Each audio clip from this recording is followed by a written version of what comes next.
하십니다. 가서 뭐 삼으라고요? 제자 삼으라 이렇게 말씀하십니다. 예수님은 우리에게 가서 제자 삼으라 이렇게 명하십니다. 그러면서 하시는 말씀이 내가 너희를 얼마나 사랑하시는 줄 아느냐 이 말씀을 꼭 하십니다. 우리는 제자 삼기 전에 우리가 하나님께서 나를 얼마나 사랑하시는가 이것을 깨닫고 그 사랑을 받아서 제자 삼는 자의 삶을 살아야 될 줄 믿습니다. 예수님께서 유언을 남기셨습니다. 그러므로 너희는 가서 모든 족속으로 제자를 삼아 아버지와 아들과 성령의 이름으로 세례를 주고 내가 내게 분부한 모든 것을 가르쳐 지키도록 하라. 볼지어라 내가 세상 끝날까지 너희와 항상 함께 있으리라. 마태복음 28장 18절부터 20절의 말씀을 주셨습니다. 그 명령이에요. 주님의 지상 대사명입니다. 그 일을 위해서 우리가 사는 거예요. 우리 사는 존재의 목적은 가서 제자 삼는 것이에요. 그래서 오늘 명하십니다. 갈릴리 마을 그 숲속에서 주님 그 11 제자 다시 만나시사 마지막 그들에게 말씀하시기를 너희들은 가서 가라 저 세상으로. 그러니까 하나님 우리를 부르신 것은 우리가 하나님의 사람으로 하나님 앞에 인정받고 이제 세상으로 가라는 거예요. 세상에 가서 어떻게 하라고? 가서 제자 삼으라. 세상에 가서 제자 삼으라. 그러니까 우리가 이 세상의 코스모스, 어둠이라 이렇게 표현하는데 어둠에 속해 사는 사람들에게 제자 삼으라 그 말이에요. 예수 믿게 해서 그들을 제자 삼으라. 이것이 우리의 사명이라는 거예요. 제자 삼으라. 미련나무 거진 숲속에서 주님 젊은 제자들을 다시 부르시사 마지막 그들에게 부탁하시기를 너희들은 가라. 어디로? 저 캠퍼스로. 캠퍼스. 대학에 캠퍼스가 많잖아요. 캠퍼스에 가서 젊은이들이 이렇게 오라는 거예요. 어떻게? 복음으로. 이번에 가면 미얀마도 이 젊은이들에게 복음을 전해야 되는데 젊은이들이 다 없습니다. 미얀마는. 지금 주일학교하고 장년부밖에 없어요. 젊은이들은 그냥 눈에 띄면 구태했다군들이 다 잡아가 군에 입대시켜. 예쁜 아가씨들도 다 잡아가 거기는. 18세부터 35세 남녀 불문하고 다 잡아갑니다. 눈에 띄면 구테타 추르게 실른다는 게. 심지어는 13살까지도 구테타 추르기 지나가다가 13살 먹은 아이들도 구테타군의 차에 실른다는 거예요. 딱 실리면 어떻게 되느냐? 주민등록부터 바꾼다는 게 우리나라식으로. 이 18세라고. 그래가지고 군에 입대시킨다는 게. 이것이 지금 미얀마 현실입니다. 아까 권사님도 기도했습니다만 중공군 300명이 지금 현재 미얀마에 들어와 있다는 거예요. 이제 어찌 보면은 가장 어렵고 힘든 시기에 복음을 전하러 갑니다. 중요한 것은 뭐냐? 하나님이 나를 여기까지 사랑해 주셨고 그 사랑을 안고 가서 복음을 전하는 것이에요. 사람 어렵고 힘들 때에 그 사람의 진가를 알아본다고 그러잖아요. 오늘 보면 요한복음 11장이 그렇습니다. 10장까지 계속해서 예수님께서 나는 누구다 이렇게 선언하셨어요. 나는 이다라고 하는 선을. 그러면서 이제 7가지 표적을 우리에게 보여주셨는데 마지막 표적, 마지막 기적이에요. 11장에 보면. 첫 기적이 어디서 행해졌습니까? 요한복음 2장에 보면 가나의 혼인잔치입니다. 그 결혼식이에요. 결혼식에 예수님이 등장합니다. 그러면서 예수님의 어머니하고 결혼식 갔는데 포도주가 떨어진 거예요. 그래서 예수 어머니가 부탁을 하잖아요. 예수님을 불러서 우리 친척집에 포도주가 떨어졌으니 이것 좀 해결해 달라고. 예수님께서 여자여 나와 무슨 상관이 있나이까 그래요. 그런데 그 어머니는 하인들에게 그렇게 명합니다. 예수님이 무슨 말씀을 하시든지 그대로 행하라. 그대로 행했더니 어떤 역사가 일어났습니까? 물을 떠오라. 물을 갖다 주라. 갖다 줄 때 보니까 어떻게 됐어요? 물이 변하여 포도주가 되었습니다. 그 잔치가 다시 살아난 거예요. 이 결혼식장에서 있었던 일입니다. 근데 이 요한복음 11장에는 장례식장에서 일어나는 일이에요, 지금. 그러니까 결혼식과 장례식은 인류 대사입니다. 결혼식이 대사라고 하면 장례식 역시 마찬가지 큰 인류의 이제 마지막 죽음에 그래서 장례를 치르는 거예요. 그 사건이 바로 요한복음 11장입니다. 그래서 죽은 나사로를 예수님이 살리세요. 그 살리시면서 예수님은 자기가 죽을 길을 가고 있습니다, 지금. 자기가 이 가는 길이 이 사건으로 말미암아 이제 십자가에 못 박히게 돼요. 6개월 후에 이제 십자가에 못 박히는데 그러니까 이 예수님은요 여기서 죽음과 부활을 말씀하시면서 예수님이 가실 길을 보여주신 거예요. 그러면서 이 오늘 본문이 시작이 됩니다. 자, 오늘 본문 11장 1절에서 4절까지 같이 봉독하십니다. 시작. 어떤 병자가 있으니 이는 마리아와 그 자매 마르다의 마을 베다니에 사는 나사로라. 이 마리아는 향유를 주께 붓고 머리털로 주의 발을 닦던 자요, 병든 나사로는 그의 오라비더라. 이에 그 누이들이 예수께 사람을 보내어 이르되 주여 보시옵소서, 사랑하시는 자가 병들었나이다. 예수께서 들으시고 이르시되 이 병은 죽을 병이 아니라 하나님의 영광을 위하며 하나님의 아들이 이로 말미암아 영광을 받게 하려 함이라 하시더라. 자, 여기 1절에 보면 그렇게 말씀하십니다. 어떤 병자가 있으니 이렇게 표현해요. 사실 그때는요, 이 병이 걸려도 그렇게 큰 병이 아니면 병이라 얘기를 하지 않았어요. 저희들 어렸을 때도 그랬어요. 큰 병이 아니면 병이라고 하지 않았어요. 뭐 감기 곧불 같은 건 야, 콩나물에다 고춧가루 타 먹으면 돼. 그 뭐 병이라고 생각을 하지 않았어요. 여기서 병이라고 하는 것은 중병을 말하고 있습니다. 어떤 사람이 중병이 들었단 말이에요. 중병이. 그 병자가 있으니 이는 마리아와 그 자매 마르다와 마을 베다니에 사는 나사로라 그래요. 베다니. 그 예루살렘에서 아주 가까운 곳이에요. 3km밖에 안 됩니다. 그러니까 예수님이 계신 곳에서 아주 가까운 거리에 그 베단이라고 하는 곳에 지금 마르다와 마리아와 나사로가 살고 있어요. 그러니까 이 가정을 보면 누가 없습니까? 누가 등장을 하지 않습니까? 부모가 없어요. 부모가. 그렇게 자녀들만 이렇게 살아. 그런데 이 마리아를 소개를 하면서 2절에 보니까 어떻게 말합니까? 이 마리아는 향유를 누구에게 붓고 주께 붓고 머리털로 주의 발을 닦던 자요, 병든 나사로는 그의 오라비더라 그래. 그러니까 마리아는요, 그 당시에 몸을 팔아서 생기를 유지했습니다. 오빠는 문둥병에 죽어가고 있어요. 그래서 이제 자기가 가서 그 가정을 살리기 위해서, 그래서 이 향유를 모았던 거죠. 그 향유는 자기가 시집갈 때 쓰려고 그렇게 모았던 거예요. 그런데 그 향유를 누구에게 부어요? 예수님의 발 앞에 가서 다 붓습니다. 그리고 머리털로 예수님을 발을 씻었던 여인이에요. 이 여자가 마리아예요. 마리아. 그러니까 마리아와 마르다, 나사로 얼마나 예수를 사랑했는지 몰라요. 그런데 예수님도 어땠습니까? 그들을 사랑했어요. 예수님이 이제 예루살렘에 자주 들락날락 하시는데 예루살렘에 가실 때마다 나사로의 집에서, 그럼 마르다는 음식을 잘하니까 음식을 해가지고 예수님을 대접하고, 또 마리아도 그 예수님 말씀 듣기를 좋아해서 예수님 설교만 하면 그 발 앞에서 설교를 들었던, 그리고 나사로는 아주 친구고. 그러니까 예수님이 말씀하시잖아요. 나는 머리 둘 것도 없다. 인자는 머리 둘 것도 없다는 게, 집이 없어요. 거처가 없습니다. 그런데 나사로의 집에 가면은 아마 거기서 음식 먹고 거기서 주무시기도 하고 그러셨을 거예요. 그 갔다가 나사로 집에 방문했다가 예루살렘에 가서 또 복음을 전해요. 복음을 전하고 또 예루살렘에서 나올 때 또 나사로 집에서. 그러니까 이 나사로의 집은 예수님이 아주 편히 쉴 수 있는 곳이었어요. 우리가 미얀마 초창기에 양권선교연합교회 가서 사역을 할 때, 그때는 양권선교연합교회 한 교회밖에 없으니까 그것이 일주일 동안 붕해를 인도합니다. 그러면 이제 말씀을 인도하거나 몸이 지쳐가지고 저는 이제 가서 잠을 자야 돼요. 근데 우리를 항상 잠을 재워줬던 집사님 가정이 있어요. 뚱뚱하니, 그때는 처녀였었는데 지금은 결혼해서 이제 살고 있습니다. 나이가 그때 50 가까이 됐는데 그 집에 가면은 그냥 벽에 내주고 이불 주어요. 그럼 저는 거기 대면 그냥 코 걸고 자버려요. 그냥. 항상 가면 거기서 쉬었다가 이렇게 오고. 그러니까 쉴 때는 그 집으로 가는 거예요. 가서 쉬고 와서 하고. 지금 예수님이 사역을 하시면서 피곤하고 힘들 때 누구 집에 찾아갔다고요? 나사로의 집에 찾아갔어요. 그러니까 여기 가만히 본문을 보면요, 나사로를 얼마나 주님이 사랑하셨는지, 또 마르다와 마리아와 나사로가 얼마나 예수님을 사랑하셨는지를 잘 표현하고 있습니다. 그러니까 옥합을 깬 그 마리아도 얼마나 주님을 사랑했습니까? 얼마나 뜨겁게 사랑했습니까? 그래서 예수님이 장례를 준비하기 위해서 그 옥합을 깨서 드리잖아요. 자, 보세요. 3절에도 보니까 그렇게 말씀하십니다. 3절 다 같이 읽습니다.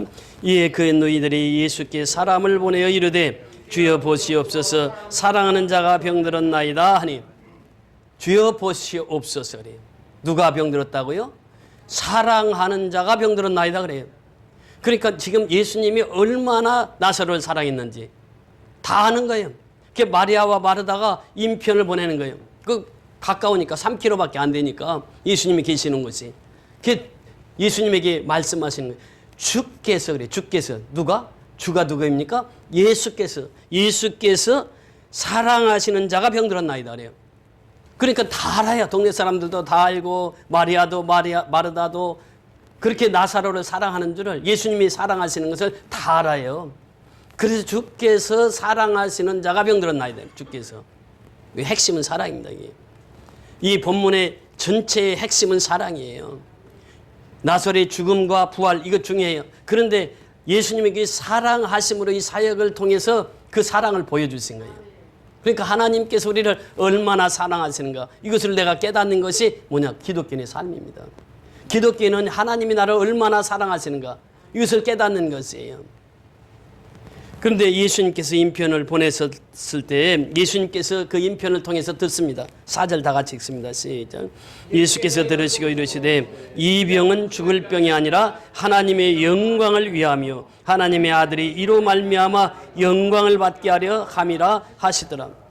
예수님은요, 사랑하시는 자, 주께서 사랑하시는 자가 병들었다고 하면 어떻게 돼요? 바로 가야 정상이잖아요. 바로 가야 상식이잖아요. 근데 예수님이 말씀하세요. 이 병은 무슨 병이 아니라고요? 죽을 병이 아니라는 거예요. 병들으면 죽잖아요. 죽어야 당연한데 죽을 병이 아니라는 거예요. 그러면서 하시는 말씀이 하나님의 영광을 위하며, 또 뭐라고 말씀하십니까? 하나님의 아들이 이로 말미암아 영광을 받게 하려 함이라. 그 하나님의 영광을 이루기 위해서 지금 이 사건이 전개되고 있다, 이 말씀입니다. 사랑이에요. 예수님은 그 사랑하는 자를, 그 소식을 듣고 이건 죽을 병이 아니라 하나님의 영광을 위하며 또 나의 영광을 위함이라 예수님이 이렇게 말씀하십니다. 이 사랑이라고 하는 것은요, 우리에게 매우 중요한 것입니다. 예수님께서 그 사랑을 몸소 보여주셨어요. 또 오늘 본문을 통해서도 말씀하시는데, 그래서 하나님께서 사랑하시는 자는 어떠냐? 나의 길과 눕는 것은 감찰하시며 나의 모든 행위를 익히 하시오니 여호와여 내 혀의 말을 알지 못하는 것이 하나도 없으시니이다. 하나님, 사랑하시는 하나님은 내가 무슨 일을 하든지 다 알고 계시다는 거예요. 내가 한마디 한마디 말하는 거 다 알고 계시다는 거예요. 여호와께서는 자기가 간구하시는 모든 자, 곧 진실하게 간구하는 모든 자에게 가까이 하시는도다. 저는 자기를 경외하는 자의 소원을 이루시며 또 저희 부르짖음을 들으사 구원하시리로다. 시편 145편 18절 19절을 통해서. 그래서 이 사랑하시는 자들을 하나님 구원하신다는 거예요. 그래서 그 사랑을 우리는 힘입어 살아간다고 하는 것입니다. 나를 사랑하는 자들이 나의 사랑을 입으며 나를 간절히 찾는 자가 나를 만날 것이라. 잠언서 8장 17절을 통해서 말씀하십니다. 우리 로마서 한번 보십니다. 로마서 5장 8절 이하 11절까지 말씀 보십니다. 로마서 5장 8절부터 11절까지. 제가 먼저 8절을 읽습니다. 우리가 아직 죄인 되었을 때 그리스도께서 우리를 위하여 죽으심으로 하나님께서 우리에게 대한 자기의 사랑을 확증하셨느니라. 9절부터 11절까지 같이 합독하십니다. 그러면 이제 우리가 그의 피로 말미암아 의롭다 하심을 받았으니 더욱 그로 말미암아 진노하심에서 구원을 받은 것이니 곧 우리가 원수 되었을 때 그의 아들의 죽으심으로 말미암아 하나님과 화목하게 되었은즉 화목하게 된 자로서는 더욱 그의 살아나심으로 말미암아 구원을 받을 것이니라. 그뿐 아니라 이제 우리로 화목하게 하신 우리 주 예수 그리스도로 말미암아 하나님 안에서 또한 즐거워하느니라. 아멘. 5장 8절은 우리가 너무나도 잘 아는 말씀이에요. 우리가 아직 무엇 되었을 때? 죄인 되었을 때에 어떻게 했다고요? 그리스도께서 우리를 위하여 죽으심으로. 이것이 사랑이에요. 하나님의 사랑. 예수님께서 우리를 위하여 죽으셨단 말이에요. 우리 성찬은 무엇입니까? 예수님의 죽음을 기념하는 것이요. 내 죄 때문에 예수님이 죽으셨어요. 예수님은 죄가 하나도 없으신 분이에요. 그런데 나를 살리기 위해서 예수님이 대신 죽어주셨다는 거예요. 죽으심으로 하나님께서 우리에게 대한 자기의 사랑을 어떻게 했다고요? 확증하셨느냐. 이 하나님의 사랑의 확증이 어디서 나타납니까? 십자가라는 거예요. 십자가. 십자가에서 내 아들 예수가 십자가에 죽기까지 하나님이 사랑하셨다는 거예요. 그래서 죽음으로 모르신 분이 누구예요? 하나님 아버지예요. 아들을 십자가에 죽게 하신 분이 하나님이라는 거예요. 그래서 하나님의 사랑을 확증하셨느니라. 그러면서 9절에 하시는 말씀이 그러면 이제 우리가 그의 피로 말미암아 의롭다 하심을 받았으니 그의 피로 말미암아 우리가 의롭다함을 받고 그의 피로 말미암아 하나님의 자녀가 되었고 그의 피로 말미암아 영생의 복을 받고 그의 피로 말미암아 천국 백성이 되었다는 거예요. 예수의 피입니다. 그러니까 이 십자가에 걸리신 예수의 피로 말미암아 모든 사건이 이루어졌다는 거예요. 예수의 피가 핵심이에요. 그러면서 우리가 원수 되었을 때 그의 아들의 죽으심으로 말미암아 누구와 화목했다고요? 하나님과 화목제물이 된 거예요. 예수님이 십자가의 화목제물로 오셨어요. 그 십자가의 죽으심으로 말미암아 하나님과 우리의 관계를 완전히 화목하게 예수님이 만들어 주셨단 말이에요. 그래서 화목하게 되었은즉 화목하게 된 자로서 더욱 그의 살아나심으로 말미암아 구원을 받은 것이니라. 이 나사로가 죽었다가 어떻게 됐다고요? 다시 살아났단 말이죠. 예수님이 십자가에 죽으셨다가 다시 살아나셨단 말이죠. 부활하심으로 말미암아 구원을 받은 것이라. 그뿐 아니라 이제 우리로 화목하게 하신 우리 주 예수 그리스도로 말미암아 하나님 안에서 또한 뭐 한다고요? 즐거워하느니라. 이게 신앙이란 말이죠. 사도 바울은 어떻게 고백하고 있는지를 보겠습니다. 사도 요한은 이렇게 말씀하십니다. 요한일서 4장에 보면 요한일서 4장 7절부터 13절인데요. 요한일서 4장 7절. 4장 7절에 보면 이렇게 말씀하십니다. 사랑하는 자들아 우리가 서로 사랑하자. 사랑은 하나님께 속한 것이니 사랑하는 자마다 하나님으로부터 나서 하나님을 알고 사랑하지 아니하는 자는 하나님을 알지 못하나니 이는 하나님은 사랑이시라. 누가 사랑이라고요? 하나님 본인이 사랑이시라는 거예요. 9절부터 같이 보십니다. 하나님의 사랑이 우리에게 이렇게 나타난 바 되었으니 하나님이 자기의 독생자를 세상에 보내심은 그로 말미암아 우리를 살리려 하심이라. 요한일서 4장 10절입니다. 4장 10절. 사랑은 여기 있으니 우리가 하나님을 사랑한 것이 아니요 하나님이 우리를 사랑하사 우리 죄를 속하기 위하여 화목제물로 그 아들을 보내셨습니다. 그러니까 하나님이 먼저 우리를 사랑해 주셨어요. 그래서 예수를 화목제물로 보내셨느니라. 사랑하는 자들아 하나님이 이같이 우리를 사랑하셨은즉 우리도 서로 사랑하는 것이 마땅하도다. 어느 때나 하나님을 본 사람이 없을 때 만일 우리가 서로 사랑하면 하나님이 우리 안에 거하시고 그의 사랑이 우리 안에 온전히 이루어지느니라. 13절에 그의 성령을 우리에게 주심으로 우리가 그 안에 거하고 그가 우리 안에 거하시는 줄을 아느니라 그랬습니다. 하나님의 사랑이 있는 자들은 늘 성령이 우리 속에 함께 하신다는 거예요. 그 성령님을 통해서 하나님의 사랑을 깨닫게 된다는 것입니다. 그래서 그 사랑을 성령님을 통해서 이 온 세상 우주 만물에 전파하기를 원하시는 분이 하나님이심을 우리에게 말씀해 주시고 있습니다. 그래서 오늘 말씀을 보면 예수께서 사랑하시는 나사로가 중병에 들어있었다. 중병에 들었었다라고 하는 것을 우리에게 말씀하십니다. 그러면서 이 소식을 들은 예수님께서는 지체를 하십니다. 자, 오늘 본문 다시 보십니다. 본문 11장 4절부터 6절까지 다시 한번 봉독하십니다. 4절부터 6절까지. 예수께서 들으시고 이르시되 이 병은 죽을 병이 아니라 하나님의 영광을 위하며 하나님의 아들이 이로 말미암아 영광을 받게 하려 함이라 하시더라. 예수께서 본래 마르다와 그 동생과 나사로를 사랑하시더니 나사로가 병들었다 함을 들으시고 그 계시던 곳에 이틀을 더 유하시고 이렇게 표현합니다. 이 죽을 병이 아니라 하나님의 영광을 위해서 그리고 나의 영광을 위한 것이다 이렇게 말씀하시고 예수님 말씀하시는 거예요. 본래 마르다와 그 동생 나사로를 어떻게 하더니 사랑하시더니 예수님이 사랑하신다는 것을 증명해 보이고 있잖아요. 그러면서 6절에 나사로가 병들었다 이렇게 표현합니다. 근데 원문에 보면 이제 그러나 그런 의미가 있습니다. 그런데 그런 뜻이에요. 그 원문을 넣어서 읽어보면 그런데 나사로가 병들었다 함을 들으시고 그 계시던 곳에서 이틀을 더 어떻게 하셨다고요? 유하셨다. 불과 3km밖에 안 돼요. 걸어서도 40분이면 갈 수 있는 거래요. 그런데 이틀을 더 유하세요. 근데 이 나사로 이야기 전체를 보면 어떻습니까? 이 이야기를 들으면서 무엇을 느낍니까? 예수님은 지체하세요. 지체하시면서 때를 기다리시는 거예요. 지금 보세요. 어렵고 힘든 일이 있으면 어떻게 해요? 우리는 빨리 그 문제를 해결받고 나오기를 원해요. 근데 하나님이 때가 있어요. 지체하세요.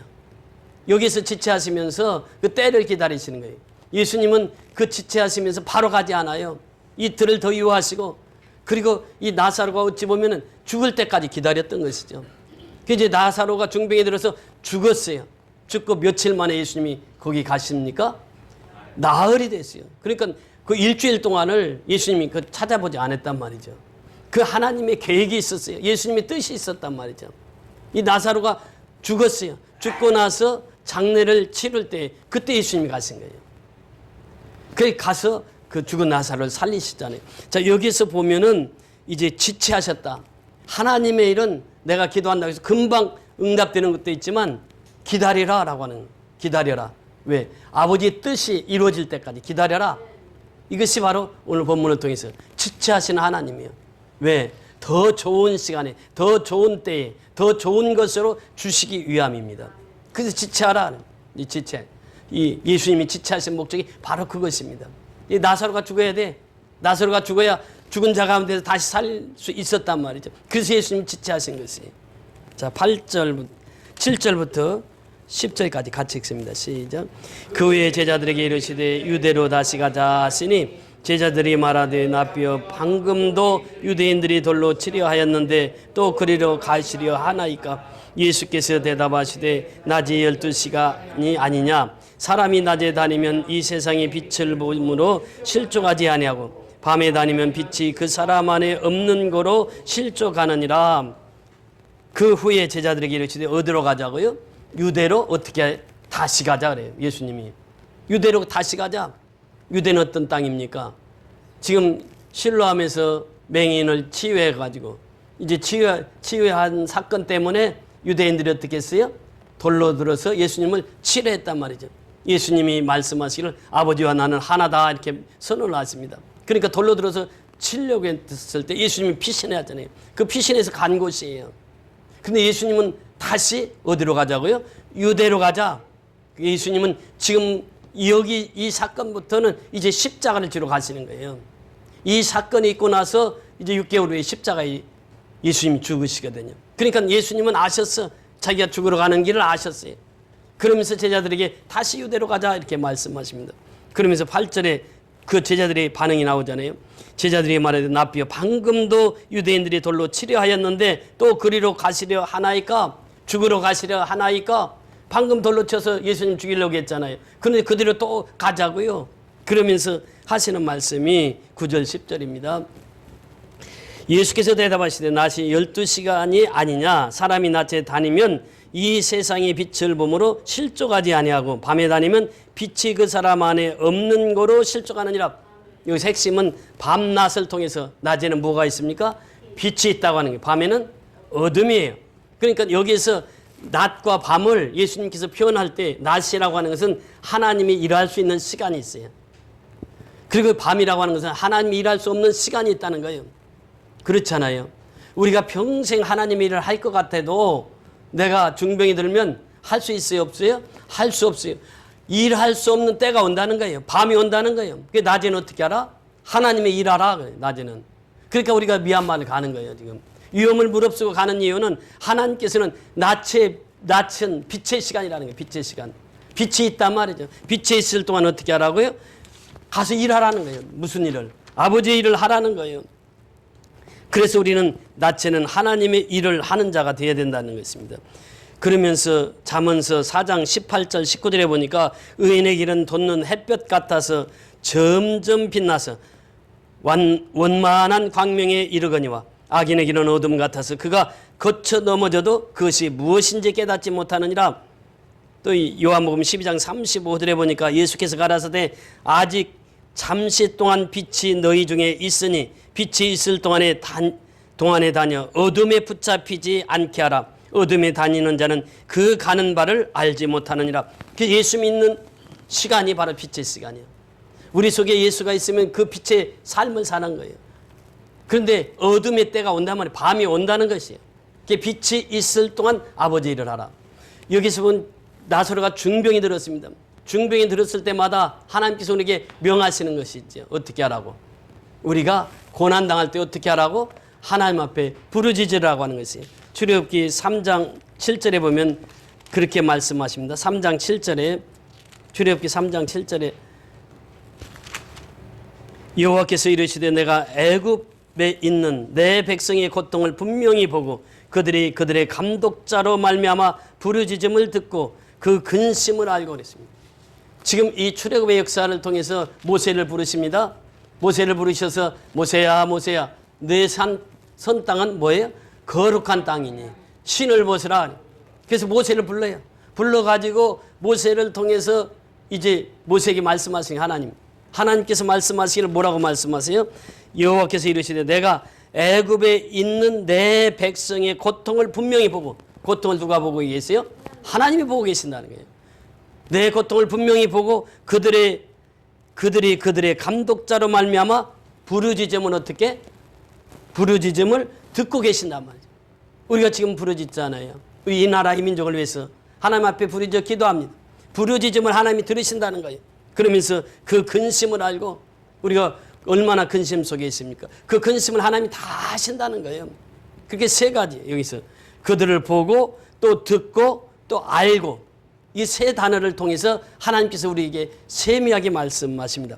그러면서 8절에 보니까 내가 내려가서 그들의 애굽인의 손에서 건져내고 그들을 그 땅에서 인도하여 아름답고 광대한 땅 젖과 꿀이 흐르는 땅 곧 가나안 족속, 헷 족속, 아모리 족속, 브리스 족속, 히위 족속, 여부스 족속의 지방에 데려가려 하노라. 이제 가라. 이제 가라. 젖과 꿀이 흐르는 땅으로 가라는 거예요. 그런데 가면서 어떤 역사가 일어납니까? 40년 동안 광야 생활을 거쳐야만 돼요. 젖과 꿀이 흐르는 땅이 그냥 들어가는 게 아니에요. 40년 광야를 거쳐야 젖과 꿀이 흐르는 땅에 들어간단 말이에요. 그런데 예수님께서는 그 광야에서 함께 하시는 거예요. 하나님이 함께 하시는 거예요. 그 광야 생활을 함께 하시는 거예요. 함께 하셔서 낮에는 구름 기둥으로 밤에는 불 기둥으로 이스라엘 백성들을 인도해서 40년 동안 그들과 함께 하십니다. 함께 하신다는 거예요. 중요한 것은 바로 그렇습니다. 예수님께서 유대로 다시 가자라고 했을 때 누구랑 같이 가자는 거예요? 제자들만 보낸 게 아니에요. 그 속에 누가 있습니까? 예수님이 있다는 게 함께 한다는 게 예수님이. 그래서 이제 가라. 이제 가라고 하는 것은 내가 함께 한다는 게 하나님께서. 함께 하니까 두려워하지 말고 염려하지 말고 가라라고 하는 거예요. 이것이 오늘 우리에게 주시는 말씀입니다. 그러면서 에스더에 보면 그렇게 말씀하십니다. 에스더 4장 16절에 당신은 가서 수산에 있는 유대인을 다 보고 나를 위하여 금식하되 밤낮 3일을 먹지도 말고 마시지도 마소서. 나도 나의 시녀와 더불어 이렇게 금식한 후에 규례를 어기고 왕에게 나아가리니 죽으면 죽으리라 하리라. 지금 유대 민족이 풍전등화하잖아요. 모르드게가 하만에게 절하지 않는다고 해서 유대 민족을 다 말살하라고 하는 그 명령이 떨어진 이 상황 속에서 모르드게가 왕후 에스더를 찾아가서 에스더에게 부탁했을 때 에스더가 한 말이 오늘 본문의 말씀입니다. 수산에 있는 모든 사람들은 저를 위해서 밤낮 금식하면서 마시지도 말고 나를 위해서 기도해 주세요. 나와 시녀들도 함께 기도하겠습니다. 그러면서 왕의 규례를 어기고 이렇게 표현해요. 왕의 규례를 무엇입니까? 왕이 불러야 가는 곳이에요. 그런데 한 달 동안 왕후를 찾지 않았어요. 그러니까 그 가면은 죽을 수가 있어. 에스더 왕후라 할지라도. 그런데 규례를 어기고 어떻게 합니까? 죽으면 죽으리라 하고 가는 거예요. 어려움 속에, 나라가 어려움이 있을 때 지금 에스더 같은 사람들이 등장하잖아요.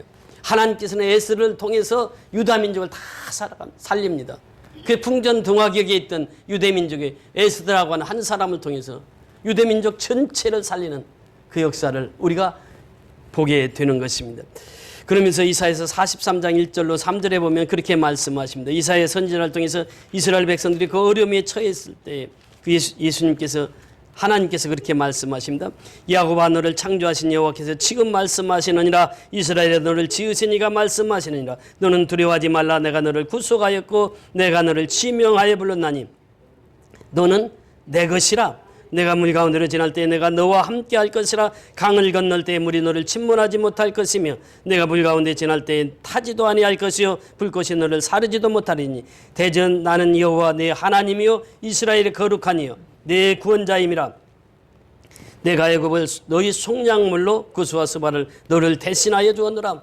하나님이 택하신 자, 지명하여서 불른 자, 이들과 늘 하나님이 함께 하시겠다는 거예요. 물속에서도 불속에서도 함께 하시겠다는 거예요. 지금 LA에 큰 불이 일어나서 엄청난 재산 피해가 있습니다. 한인회가 이제 결성이 돼가지고 우리가 이들을 섬기자. 그래서 이제 그 먹을 것, 입을 것을 다 한국 사람들이 주체가 돼가지고 그걸 섬기고 있습니다. 그것을 CNN 방송에서 보고 미국의 전역에서 그 사건들을 다 보여줬어요. 미국 3억 인구가 도대체 한국 사람들은 어떤 사람이냐? 이렇게 위험한 지역에서 그렇게 봉사하고 헌신한 사람이 누구냐? 한국 사람밖에 없다. 그래서 한국 사람들이 이번에 이 LA의 산불을 통해서 한국 사람이 격상이 되었습니다. 그렇게 한국 사람들을 무시하던 사람들도 미국 3억 인구가 한국 사람을 주시하고 있어요. 한국 사람 보통 사람들이 아니다. 이것을 지금 보여주고 있는 거지. 근데 하나님께서는 물 가운데서도 불 가운데서도 우리를 어떻게 하신다고요? 지켜주시는 하나님이에요. 그래서 하나님을 믿고 나가는 자들은 다 함대하게 나가는 것입니다. 여러분, 소년 다윗과 골리앗이 키가 3m 이상 되는 그 골리앗 장수예요. 근데 다윗은 17살이에요. 다 크지를 못했어요. 그때에 골리앗이 말합니다. 소년 다윗이 물맷돌하고 막대기 하나 가지고 나오니까 네가 나를 개로 여기고 나오느냐 그래요. 그때 다윗이 외친 것이 무엇입니까? 너는 이방신을 섬기고 너는 칼과 창을 가지고 내게 나오지만 나는 누구의 이름으로 간다고요? 만군의 여호와 이름으로 내게 가노라 그래요. 그러면서 물맷돌 하나 탁 던졌더니 어떻게 됐어요? 골리앗의 이마에 딱 맞아가지고 골리앗이 그냥 거기서 꼬꾸라져서 죽어버렸어. 그래서 다윗이 그 골리앗의 칼을 뽑아가지고 골리앗을 목을 치잖아요. 여기서 보면 다윗이 그 어려움 속에 이 유대인들이 다 이스라엘 백성들이 다 이제 골리앗 앞에 숨어 있을 때 다윗 소년이 가서 그 일을 해내잖아요. 하나님의 사람은요, 그 어두운 환경 속에서도 가장 극한 어려움 속에서도 하나님의 사람들은 다 함대합니다. 그 세상을 이기는 거예요. 그래서 바울은 그렇게 말하잖아요. 옥중에 갇혀 있어요, 지금 옥중에. 그래서 빌립보서 4장 6절로 7절에 보면 아무것도 염려하지 말고 오직 너희 구할 것을 감사함으로 하나님께 아뢰라. 그래야 모든 지각에서 뛰어나신 하나님의 평강이 너희 마음과 생각을 지키시리라. 그러니까 감옥에 갇혀 있는데도 하나님 앞에 염려하지 않고 감사함으로 기도하는 거예요. 너희 염려를 다 주께 맡겨버리라. 이는 너희를 권고하심이라. 베드로전서 5장 7절을 통해서 말씀하십니다. 그 장로님이 부탁을 하셔서 책을 한 권 사러 발산역에 있는 책방이 상당히 커요. 발산역에 그 8층에 있는데 거기서 보니까 없어. 그래서 이제 방화동에 그 교보문고를 갔어요. 교보문고 가니까 거기도 없어. 그래서 이 책을 어디서 살 수 있습니까? 그러니까 광화문에 나가면 살 수 있습니다. 광화문 교보문고에 나가면 책 다 있습니다. 거기 분명히 거기서 살 수 있습니다. 그래. 그래서 이제 발산역에서 광화문까지 갔어요. 차에서 내리는데 사람들이 왜 그렇게 많이 내리는지 엄청 그 지하철에서 내리는데 한참을 내리더라고. 한참을 내려. 그 광화문 쭉 지하로 가보니까요. 광화문 서점이 그냥 남대문 시장 같아. 어마어마해요. 그 넓은데 사람이 꽉 차 있는 거예요. 그 책을 사가지고 이제 그 위로 올라갔어요. 올라가서 이제 그 목사님들이 많이 모여서 기도하고 있잖아요. 거기를 가서 이제 쭉 살펴봤어요. 갔더니 목사님들이 하는 게 아니고 청년들이 저는 20대입니다. 저는 30대입니다. 하면서 이 나라와 민족을 위해서 그들이 외치는 그 함성을 듣고 왔습니다. 그러면서 옆에 가니까 경찰차가 쭉 있는 거예요. 그리고 우리 혹시 요한이가 여기 나하고 쭉 그 경찰차가 막 엄청 많이 돼 있더라고. 이제 거기 쭉 둘러보고 그러고 왔는데 사실이요. 나라가 어려우면 어떻게 해야 돼요? 예수 믿는 사람은 기도해야 돼. 예수 믿는 사람은 예배드려야 돼. 이것이 우리의 생명이야. 지금 국회의사당에는 세이브 코리아 해가지고 대한민국을 건지자고 외치고 있어요. 그 많은 목사님들이 나와서 얘기합니다. 외칩니다. 중요한 것은 뭐냐? 어려울 때 어떻게 해? 우리가 무릎을 꿇어야 돼. 누구에게? 하나님 앞에 무릎을 꿇어야 돼. 하나님 앞에 두 손 들어야 돼. 제가 3.1 운동을 하면서 이 33인 있잖아요. 33인 중에 이제 예수 믿는 사람들이 몇 명이었습니까? 33인 중에 16명. 근데 16명 중에 쭉 이렇게 보니까 목사들이 몇 분이었느냐? 최선모라고 하는 목사님, 유여대 목사님, 오화영 목사님, 이길주 목사님, 길선주 목사님, 우리가 잘 아는 길선주 목사님, 신홍식 목사님, 양전백 목사님, 이분들이 다 목사님들이었어요. 그리고 16인이 다 예수 믿는 사람들이었습니다. 그리고 우리가 잘 아는 유관순 누나 보세요. 그 어려서부터 신앙으로 자랐거든. 그래서 그가 독립운동하는데 그렇게 크게 쓰임을 받았던 거죠.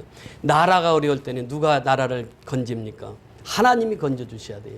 그러니까 에스더가 그것을 알았어요. 유대민족이 그걸 알았어요. 그 하나님 앞에 부르짖는 거예요. 부르짖어서 그 유대민족을 건져냅니다. 지금 3.1운동도 예수 믿는 사람들이 주체가 됐어요. 나라가 어렵고 힘들 때는 예수 믿는 사람들이 하나님 앞에 무릎 꿇어야 돼요. 하나님 앞에 두 손 들어야 돼요.